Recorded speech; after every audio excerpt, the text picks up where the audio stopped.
Saya yang mulia buat Tuhan Yesus. Haleluya. Berkemuliaan bagi Allah kita.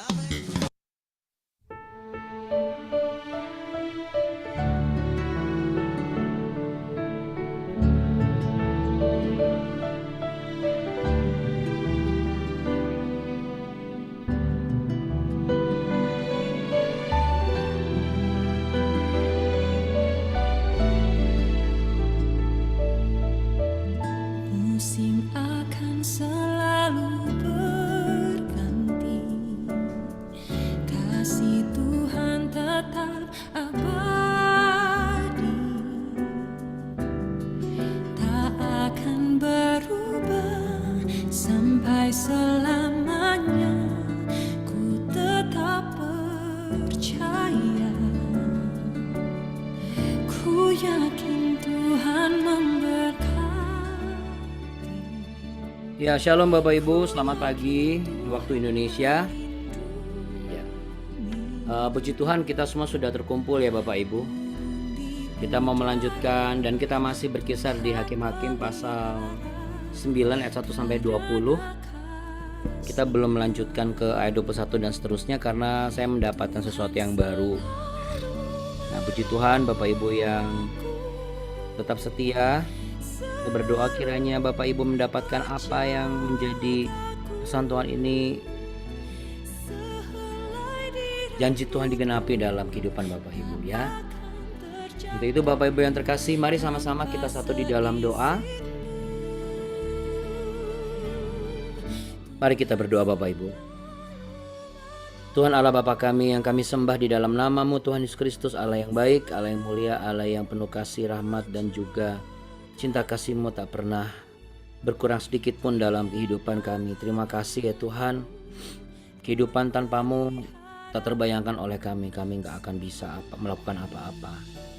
Dan adapun BW ini boleh terjadi atas setiap tuntunan Roh Kudus-Mu.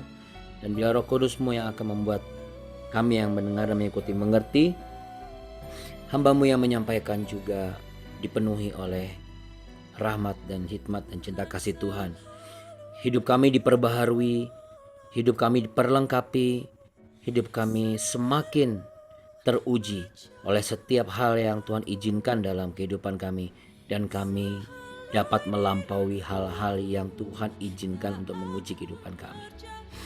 Kami berdoa Tuhan, anak-anak kami yang akan segera memasuki bangku sekolah dari masa liburan mereka, kami berdoa Tuhan memberkati anak-anak kami, cucu-cucu kami, berlimpah-limpah dengan roh yang bangkit, sehingga mereka kembali bergairah dalam bersekolah, kembali bergairah dalam belajar. Setelah sekian lama mereka liburan, mereka tidak menjadi anak-anak yang malas, tapi mereka menjadi anak-anak yang rajin. Kami rindu anak-anak dan cucu kami menjadi generasi gemilang di masa depan. Terima kasih Tuhan Yesus. Terimalah pujian penyembahan kami yang kami tujukan hanya kepadamu. Dalam nama Bapa, Putra dan Roh Kudus, dalam nama Tuhan kami Yesus Kristus kami berdoa. Haleluya. Mari sama-sama katakan amin Bapak Ibu. Amin. Puji Tuhan. Baik Bapak Ibu sekalian, mari sama-sama kita naikkan pujian berikut ini. Sebelum kita melanjutkan apa yang menjadi pembacaan kita yang masih belum beranjak dari Hakim-Hakim pasal yang ke-9 ya, ayat yang pertama sampai ayat yang ke-20. Tapi kita mau naikkan dulu pujian ini Bapak Ibu ya.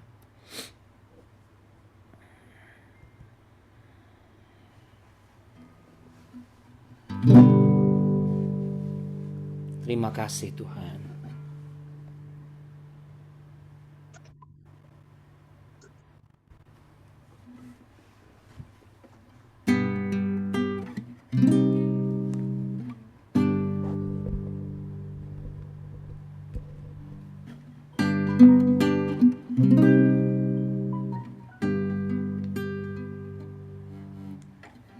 Meskipun tak ku mengerti apa yang ku alami, namun ku yakin Tuhan Tuhan punya rancangan terbaik. Pertolonganku datang darimu, Yesus yang ku percaya.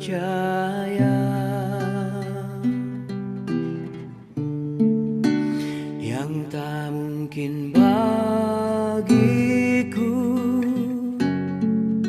semua mungkin bagimu. Hanya Engkaulah jawaban hidupku.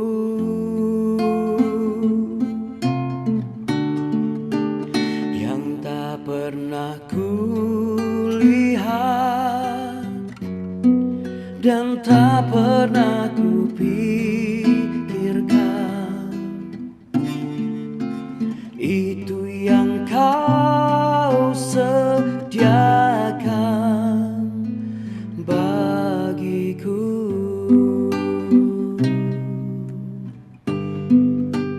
Kita angkat pujian ini sekali lagi dari awal, Bapak Ibu, bahwa Yesus adalah jawaban hidup kita. Meskipun tak ku mengerti apa yang ku alami, namun ku yakin Tuhan punya rancangan terbaik.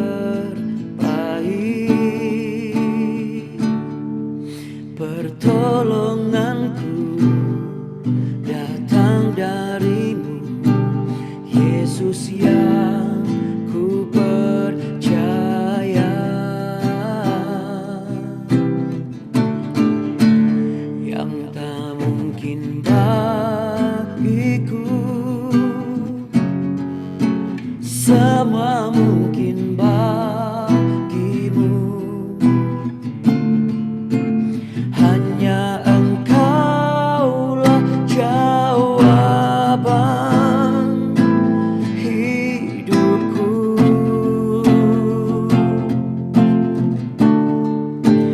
Yang tak pernah kulihat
Terima kasih Tuhan Yesus, kami percaya Tuhan, ketika kami mencari jawaban dari apa yang sedang kami nantikan dan kami tanyakan dalam hidup kami, tidak ada jawaban yang terbaik dan terbenar selain hanya Engkau.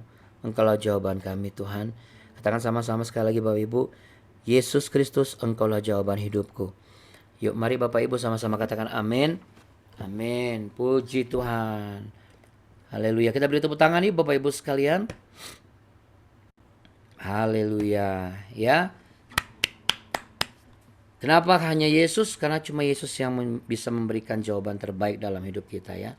Nah Bapak Ibu yang terkasih, jadi sebelumnya saya mengucapkan terima kasih banyak ya atas dukungan doa Bapak Ibu. Saya sudah boleh berada di Jordan bersama grup dan kami semua dalam keadaan baik dan sehat, puji Tuhan.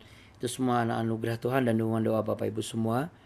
Dan tadi juga di tempat Gunung Nebo saya juga sudah doakan dan bahkan saya mendapatkan kabar sukacita ya Bapak Ibu ya, bahwa 2 tahun lalu, jadi ini tahun yang ketiga gitu ya, 2 tahun lalu itu ada salah satu anggota grup yang berangkat ke Tanah Perjanjian ya.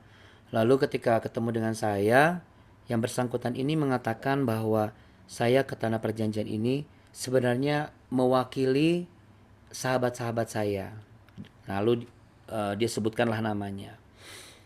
Lalu yang bersangkutan ini datang kepada saya dan mengatakan bahwa Abuna, saya ingin menunjukkan kepada mereka bahwa Yesuslah yang dapat diandalkan. Jawaban hidup mereka adalah Yesus. Saya katakan amin. Apa yang menjadi pergumulannya? Jadi teman saya ini sudah 10 tahun, hampir memasuki tahun ke-11, belum punya anak Abuna. Nah, lagi-lagi adalah masalah keturunan, sudah mau tahun ke-11. Lalu saya bilang, baik asal Anda sepakat, saya sepakat. Yang bersangkutan sepakat gak? Wah, buah iman Anda luar biasa nih Pak, saya bilang gitu. Jadi Anda kesini, iya saya kesini mewakili sahabat-sahabat saya. Saya sebenarnya mengajak mereka, tapi mereka masih dalam tanda kutip mereka sedikit kecewa. Oh, jadi saya mau menunjukkan kepada mereka bahwa salah kecewa dengan Tuhan ketika Tuhan belum memberikan jawaban apa yang mereka mau. Wah, saya sepakat dengan Anda Pak. Jadi akhirnya kami berdoa, di setiap tempat kami berdoa. Lalu saya ingat sekali di Sinai, sebelum kami masuk ke Israel, sampai ke Israel, terakhir itu di gereja 5 roti 2 ikan, lalu kemudian Sabda Bahagia, sampai di tempat Nazaret di mana Maria mendapat kabar baik. Saya dan yang bersangkutan ini, Bapak ini, kami berdoa sepakat dan menyebut nama 2 sahabat ini. Saya juga nggak ngerti dan nggak kenal nama sahabatnya siapa. Tapi karena saya belum diperkenalkan. Tapi pada saat di Nazaret itu langsung yang bersangkutan minta izin sama saya untuk menghubungi via telepon. Lalu saya sempat berbicara sama mereka, suami istri ini. Lalu mereka berdoa bersama dengan kami di sana. Ya, mereka cuma berdoa cuma sekali. Ya, saya pimpin doa, lalu saya tuntun mereka. Mereka terbuka hatinya kembali. Mereka tidak lagi menjadi ciut imannya. Mereka menyadari bahwa sikap hati mereka selama ini keliru. Bahwa mereka tidak punya hak untuk marah sama Tuhan dan kecewa sama Tuhan. Karena sesungguhnya kehidupan dan semua yang ada di dalamnya adalah campur tangan Tuhan sampai kepada kematian. Sehingga ketika kapan diberikan turunan, mereka tidak perlu mencampur adukan dan mengikut sertakan kuasa-kuasa lain. Mereka sempat mengakui kesalahan mereka karena mereka nggak sabar gitu. Jadi mereka melibatkan kuasa lain. Lalu mereka bertobat di sana dan mereka dipulihkan. Saya tidak mengatakan kapan mereka akan punya keturunan Bapak Ibu. Tapi memang saya sempat tercetus di mulut saya bahwa ya kita lihatlah 1-3 tahun ini bagaimana Tuhan akan kerjakan, saya bilang begitu. Tapi jangan berpatokan dengan omongan saya karena saya bukan menubuatkan sesuatu. Nah, mereka sepakat akan hal itu Bapak Ibu. Tadi siang, berarti kemarin jatuhnya ya, Bapak yang mengikuti program Demi Sahabatnya ini menuliskan WA kepada saya bahwa tepat di tahun ini istrinya sudah mengandung Bapak Ibu. Berarti mereka 12 tahun. Jadi tahun ke-12 mereka mengandung ya. Puji Tuhan ya Bapak Ibu. Tahun 13, sorry. Tahun ke-13. Jadi tahun ini mengandung dan ternyata sudah punya putra. Ya. Kita beri tepuk tangan nih Bapak Ibu sekalian ya. Jadi saya tahu memang bahwa hal ini sangat sensitif ya Bapak Ibu mengenai keturunan ini. Apalagi kalau ada campur tangan hamba Tuhan, lalu kemudian kita sudah ke Holy Land, lalu ternyata belum terjadi apa-apa. Sebenarnya, apakah Tuhan membeda-bedakan? Menurut saya tidak. Ya, karena pada dasarnya Tuhan selalu memberikan setiap persoalan dan proses dan jawaban memang berbeda-beda. Tapi Tuhan pengen bahwa jawaban hidup kita tuh harus hanya Tuhan, nggak boleh yang lain gitu. Jadi kalau memang seandainya pun Anda mengalami hal seperti itu yang sama atau mungkin sempat terbesit juga. Tapi kalau misalnya kita coba bayi tabung atau apa, itu silahkan nggak apa-apa ya. Karena kan tidak melibatkan kuasa. Tapi seandainya pun misalnya Anda sudah melakukan berkali-kali, Anda sampai jangan apalagi sampai harus jual mobil atau bagaimana, perlu dipertimbangkan lagi bahwa berarti jawabannya bukan itu. Berarti jawabannya adalah harus Tuhan lagi. Apa yang harus dilakukan Abuna? Saya mengajak Bapak Ibu untuk terus, saya memotivasi Anda untuk terus tidak melepaskan genggaman tangan iman Anda kepada Tuhan. Ya. Sekali kita bersepakat jawaban hidup kita adalah Tuhan, selain kita berusaha dengan cara yang tidak perlu mengorbankan harta benda kita, berarti biarlah tetap seperti itu. Kenapa? Karena mungkin Tuhan juga ingin bahwa ketika kita berhasil, kita tidak menceritakan bagaimana kita sudah keluar uang banyak gitu loh. Bagaimana kita menceritakan anak ini adalah anak bayi tabung. Anda bisa bayangkan kan ketika anak itu adalah, ini adalah hasil bayi tabung. Terlukalah anak itu. Lalu untuk apa Tuhan mengizinkan anak itu lahir kalau ujung-ujungnya kita buat luka? Karena kita mengakui sebagai anak bayi tabung.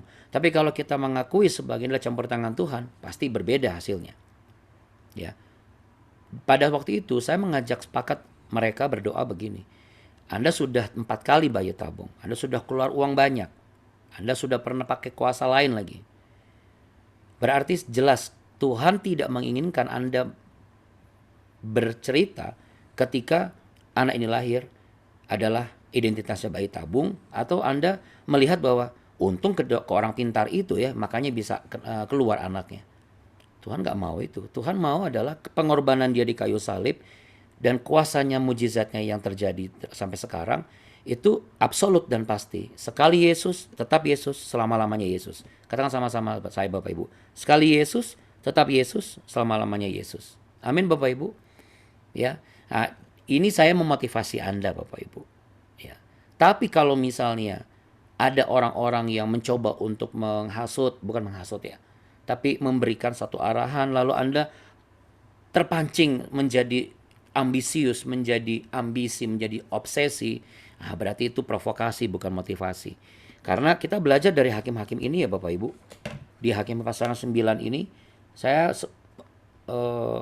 sempat baca lagi dan renungkan lagi, apalagi ya yang menjadi pelajaran penting di hakim-hakim ini. Wah, ini ternyata ada pelajaran yang sangat berharga Bapak Ibu terkasih. Saya baca di ayat yang pertama. Hakim 9 tuh. Ya, adapun Abimelekh bin Yerubbaal pergi ke Sikhem kepada saudara ibunya dan berkata kepada mereka dan kepada seluruh kaum dari pihak keluarga ibunya, tolong katakan kepada seluruh warga kota Sikhem, manakah yang lebih baik bagimu, 70 orang memerintah kamu, yaitu semua anak Yerubbaal atau 1 orang? Dan ingat juga bahwa aku darah dagingmu. Lalu saudara ibunya tuh langsung mengatakan itu kepada yang lainnya. Ada yang terjadi apa di sini Bapak Ibu? Dia memprovokasi Bapak Ibu, katakan memprovokasi. Nah, ada banyak kejadian atau case yang seharusnya kita tuh bukan memprovokasi, kita tuh memotivasi, tapi ujungnya malah memprovokasi. Ya, beda dengan Yotam. Kalau saya baca kitab yang ke-7, setelah hal itu dikabarkan kepada Yotam, pergilah ia ke gunung Gerizim dan berdiri di atasnya, lalu berseru ia dengan suara nyaring kepada mereka. Dengarkanlah aku, kamu warga kota Sikem, maka Allah akan mendengarkan kamu juga. Terus tuh Bapak Ibu, dari ayat 8 sampai ayat yang ke 15 yang kemarin saya sebutkan, dia menganalogikan pohon zaitun, pohon ara, lalu kemudian pohon pokok anggur sampai ke semak duri. Dan dia menganalogikan semak duri ini sebagai simbol si Abimelekh. Nggak bisa kamu berteduh di dia. Apa bedanya Abuna? Kalau Yotam dia memotivasi. Tapi kalau Abimelekh memprovokasi. Setiap kita ini sebenarnya orang-orang yang dikasih talenta sebagai orator ulung Bapak Ibu. Katakan orator ulung. Orator ulung itu apa sih? Orang yang bisa menyampaikan sebuah pendapat dan juga sebuah kalimat. Yang bisa mempengaruhi orang lain. Ya. Nah, tapi kita mau jadi orator model kayak apa? Apakah kita suami yang talenta orator kita itu adalah sebagai motivator, memotivasi istri atau memprovokasi istri? Demikian juga sebaliknya. Kita sebagai mertua, kita ini memotivasi menantu kita atau memprovokasi menantu kita? Atau sebagai pimpinan perusahaan, kita ini memprovokasi anak buah kita atau memotivasi anak buah kita? Demikian juga orang tua dan anak, anak orang tua, kakak dan adik. Apa bedanya Abuna? Bedanya Bapak Ibu, kalau motivator, seseorang yang dengan talenta oratornya itu, dia menggerakkan dan menginspirasi pendengarnya untuk melakukan hal yang positif. Hasilnya berdampaknya baik. Dia memberi contoh yang positif. Sifatnya itu membawa efek membangun Bapak Ibu. Dan memberi harapan baru kepada para yang mendengar apa yang disampaikannya. Itu kalau motivator. Tapi kalau provokator, wah ini dia nih. Provokator itu apa yang disampaikan itu sifatnya sesuatu yang memperburuk keadaan. Lalu mengandung fitnah, menghasilkan permusuhan, ada hasutan di sana. Sehingga orang yang mendengar itu terpancing untuk melakukan tindakan-tindakan yang sifatnya bisa merusak, baik merusak dirinya sendiri ataupun merusak orang lain, ataupun merusak apa yang sudah dibangun bersama-sama. Sehingga ujung-ujungnya Bapak Ibu itu kehancuran. Yang dihasilkan itu adalah kehancuran. Makanya kalau ada demo kan, ketika ada orang-orang yang orasinya itu udah mulai melenceng, pasti langsung ditangkap sama polisi. Kenapa? Karena itu bersifat apa? Menghancurkan gitu. Nah, lalu saya merenungkan begini, bagaimana ya dengan saya hari-hari ini gitu. Coba Bapak Ibu taruh tangan di dada sama-sama. Bagaimana dengan saya hari-hari ini? Jadi sebenarnya kita semua itu diberikan talenta pandai bicara. Ya. Kita semua bisa untuk meyakinkan orang lain. Baik orang yang belum kita kenal maupun orang yang sudah kita kenal ataupun yang hidup bersama dengan kita.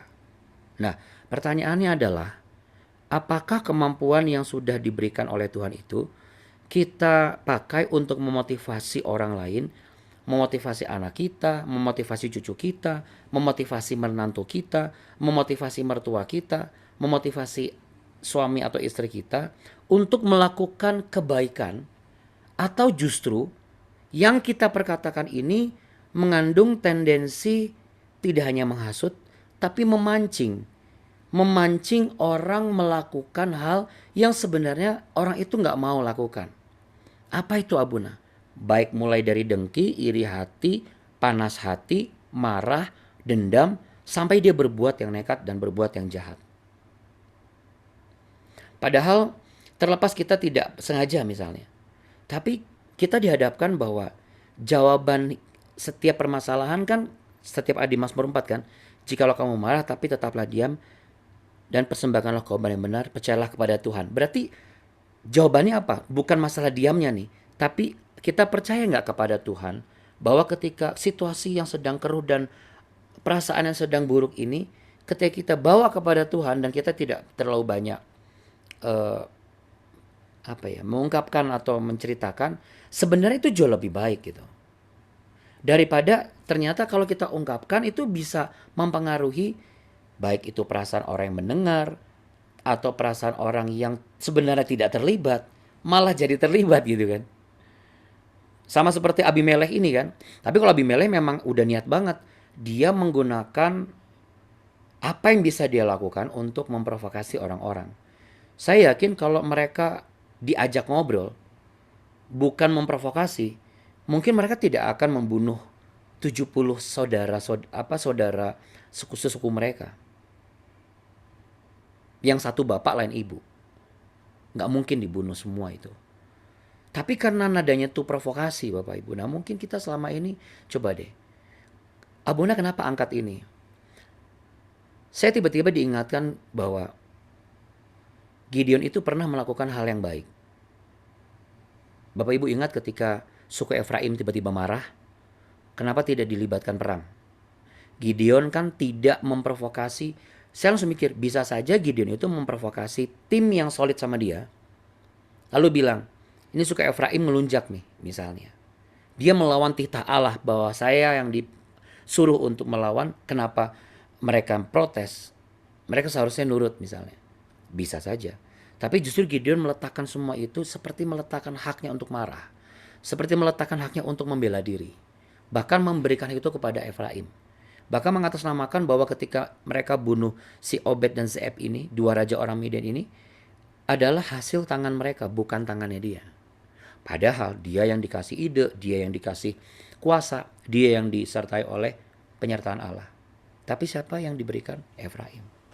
Kenapa? Karena Gideon berpikir dia tidak mau merusak kemenangan yang sudah dia dapat dari Tuhan. Hanya karena ada orang-orang yang dalam tanda kutip seakan-akan memprovokasi pertengkaran. Karena waktu itu Efraim bilang, kamu mau ngapain nih? Kamu memperemeh saya. Nah, kadang-kadang Bapak Ibu, kalimat kita suka memprovokasi. Kalimat kita suka tanpa kita sadar tendensinya adalah kayak nantangin gitu loh.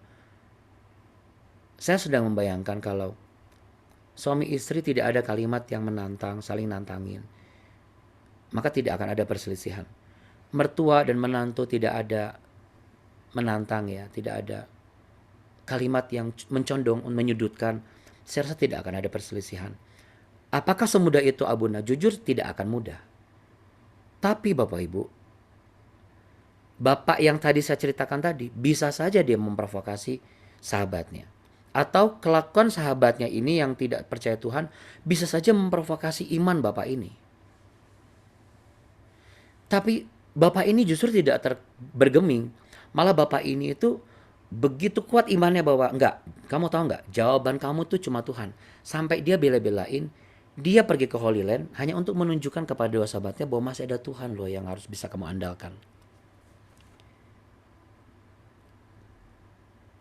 Jadi menurut saya langsung berpikir iya ya, seharusnya firman Tuhan pun bukan memprovokasi.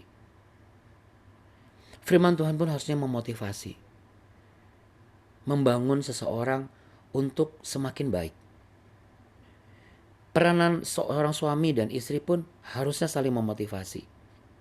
Adanya orang tua kepada anak pun seharusnya memotivasi.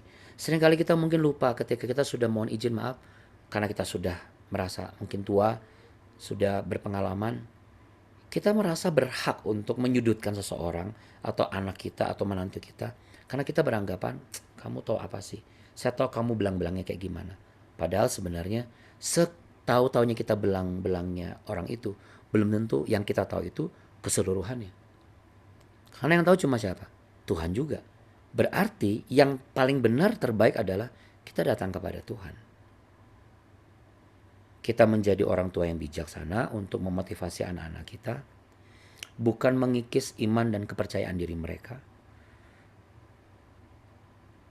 Dan kita sebagai yang dimotivasi, kita pun juga tidak melemparkan kalimat yang seakan-akan merendahkan orang tua dan akhirnya menjadi sebuah provokasi untuk memunculkan pertengkaran.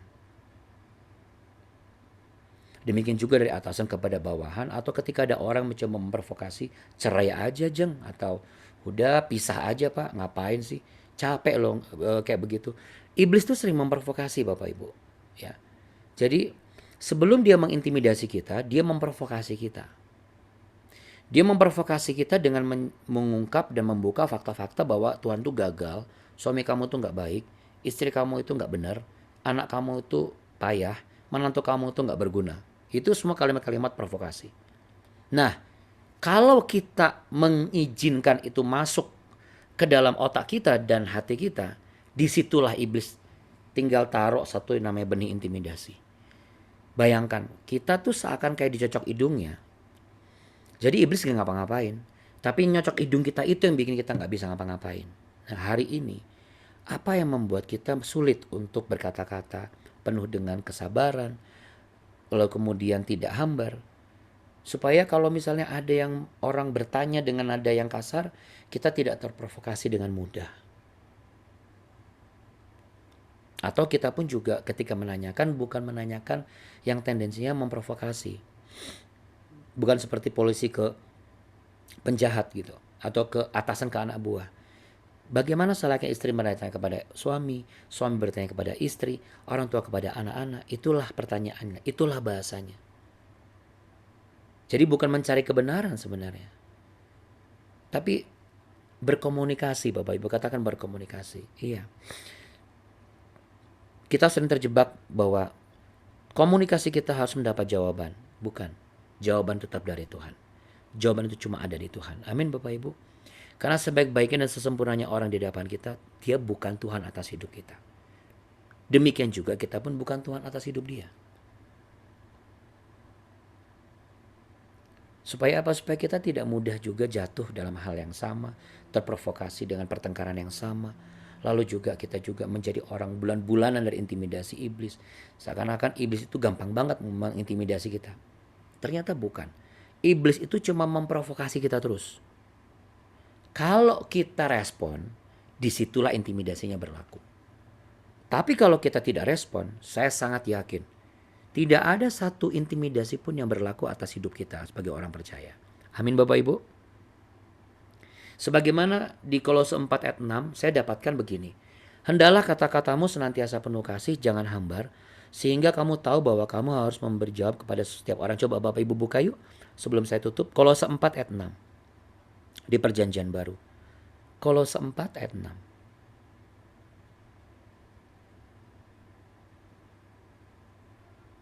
Sudah? Kita baca ayat ini, tapi katamunya kita ganti dengan kataku.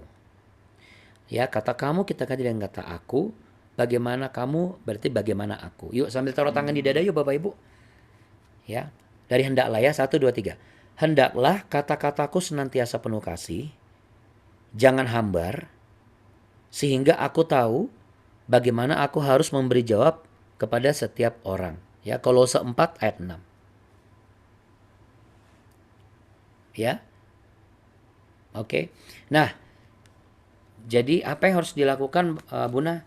Marilah kita giat memperkatakan hal-hal yang baik, yang penuh kasih, yang membangun iman. Supaya apa? Supaya kita tidak membangkitkan amarah, tapi kita membangkitkan semangat. Kita bukan membangunkan macan tidur.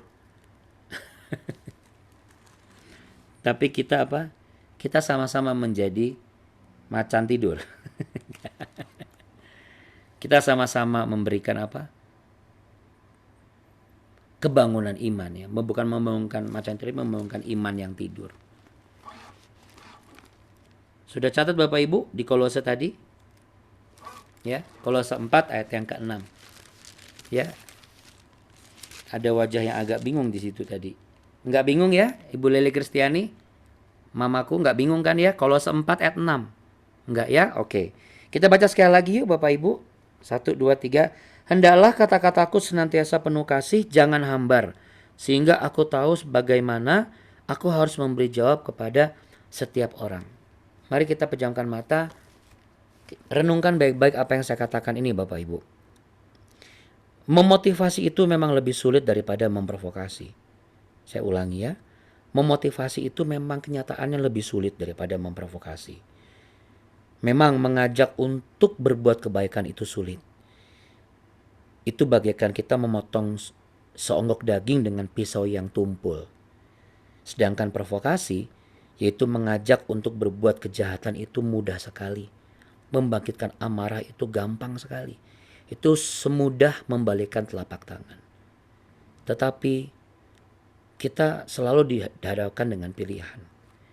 Kita mau jadi seperti apa? Sungguh pembelajaran yang sangat baik.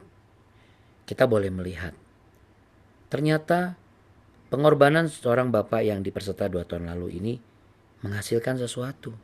Dia membangkitkan iman yang sudah hampir mati. Itulah motivasi hidup. Mungkin tidak banyak berkata-kata, tapi menunjukkan bukti. Bapak Ibu, percayalah Tuhan tidak pernah melupakan akan janjinya. Bahkan ada orang-orang yang selalu mendukungmu dalam doa. Baik engkau yang masih merindukan keturunan atas menantumu, putrimu, istrimu. Juga yang merindukan terobosan dalam pekerjaanmu, kemudahan dalam pelayananmu. Ini yang harus terjadi. Inilah yang harus dilakukan oleh orang percaya satu dengan yang lain. Seperti saat ini, saya juga mau berdoa bagi Ibu Diana yang berulang tahun. Tuhan berikan berkat, damai sejahtera, umur yang panjang, hati yang penuh dengan ketaatan, roh yang takut akan Tuhan bersama dengan suami Pak Yosef dan anaknya Yosena. Ketika bertambah 1 tahun usia ibu hari ini, bertambah pula hikmat, marifat, dan rahmat Tuhan. Pertolongan Tuhan kepadamu juga bertambah-tambah. Belas kasih Tuhan atas hidupmu berlimpah-limpah. Engkau tidak pernah kekurangan apapun. Jadi jangan sesekali izinkan dirimu terprovokasi oleh keadaan orang lain. Terprovokasi oleh omongan orang-orang yang mungkin lupa seharusnya suami atau istri atau anak-anak atau saudara itu memotivasi. Tetapi justru kalimatnya justru memprovokasi. Tapi kita semua sudah mau belajar. Tuhan memberikan kepada Ibu Diana kado yang terindah.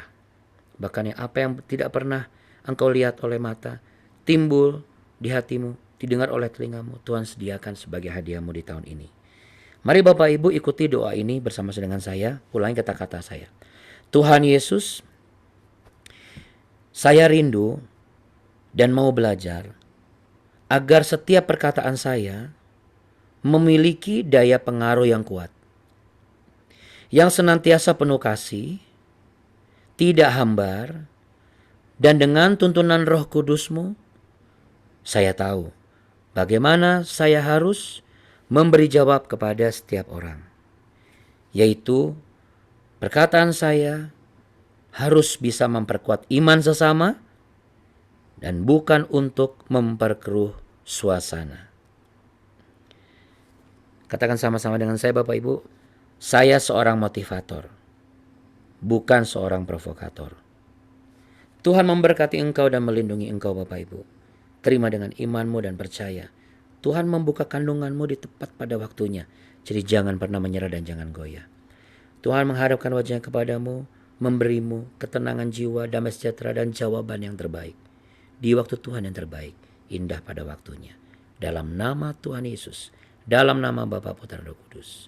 Mari para motivator-motivator Tuhan untuk sesama kita. Sama-sama katakan amin. Amin. Bapak Ibu, kita beri tepuk tangan, kita ucapkan selamat ulang tahun Bu Diana. Happy birthday Ibu Diana, happy birthday to you. Happy birthday to you. Happy birthday to you. Happy birthday, happy birthday. Bu Diana mana nih? Mohon izin, boleh buka kameranya Bu? Atau Pak Yosef barangkali? Atau suaranya? Ah, itu dia. Selamat ulang tahun Bu. Itu dia Bu Diana Bapak Ibu. Selamat ulang tahun. Dari Tanah Suci Jordan saya ucapkan selamat ulang tahun. Saya sudah doakan Ibu bersama Bapak semua Ibu semuanya. Apa yang kami didoakan, Bapak Ibu terima dengan iman yang percaya dalam Tuhan ya. Amin. Happy birthday to you. Selamat ulang tahun Ibu Lia. Tuhan berkati. Selamat ulang tahun Ibu Dian. Iya, terima kasih Abu nih, terima kasih Bapak Ibu. Tuhan memberkati. Panjang umurnya, sehat selalu. Selamat ulang Terima tahun. kasih Pak Ibu. Selamat ulang tahun Bu Diana. Ulang tahun Ibu Idiana. Tuhan berkati. Diana. Panjang umur. Oke. Selamat ulang tahun Bu Diana. Terima kasih ya Buna. Yuk, sama-sama. Nah, ini nih Terima kasih Abuna, ini Abuni. contoh-contoh Selamat motivasi pagi. kayak gini nih, kalimat yang sederhana tapi Bu Diana merasa semangat toh. Iya, langsung menghapus air matanya dengan sukacita. Betul ya Bu Diana? Amin. Ya, setiap kita harus punya kalimat seperti ini, seperti kita berikan selamat ulang tahun ya. Puji Tuhan, ini tepat sekali Bapak Ibu. Contoh case yang saya dapat kesaksiannya, pas benar juga ulang tahun, apalagi anak-anak Anda atau cucu Anda akan sekolah, berikan motivasi, berikan kata-kata sekalipun mungkin perilakunya belum baik, berikan. Ayo, kamu anak yang baik, kamu anak yang berhasil nanti. Ya, yuk, sekarang kita jangan lagi meneruskan provokasi iblis yang taruh dalam pikiran kita, terus kita teruskan. Tapi kita stop, kita ganti dengan motivasi. Ya, supaya apa? Supaya apa yang diletakkan oleh Tuhan itu murni, tidak bercampur yang lain. Ya, seperti perasan minyak zaitun pertama yang murni, demikianlah berkat Tuhan atas Bapak Ibu semua. Amin. Amin. Amin ya, saya percaya.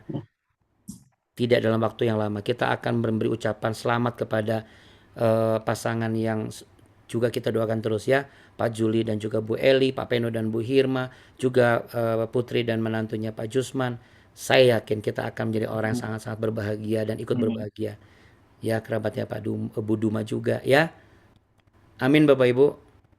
Tuhan ada kok di BW ini. Amin.